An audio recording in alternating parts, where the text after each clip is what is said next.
Ian? Well, again, you see, I think actually you've got to go and look what's going on in the European Union. They're not all agreed about this. Schäuble the other day was very clear. He said this is nonsense. He said everything has to be discussed at the same time. It's ridiculous, he said, the idea that we're going to ask the UK to pay money in without them knowing what the ultimate arrangement is. So a lot of others of Pascal Lamy said exactly the same the other day. So I've seen beginnings of a change in the line from the Commission.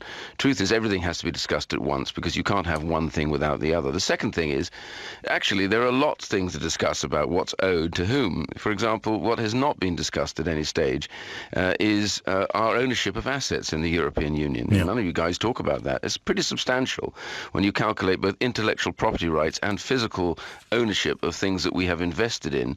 There is an awful lot of calculation that needs to take place from the European Union side to look at what the UK is actually due on departure. It's what you do with So could they end up, in your view, owing us more than we owe them? It is wholly feasible that the balance in payments is in the wrong direction for them, which is why Schäuble and others have begun to say, stop all this nonsense, let's talk about the relationship we want with the UK and they want with us, and then we'll find a way to settle on a reasonable process for Britain to leave the European Union, which I'm wholly in favour of. Interesting take.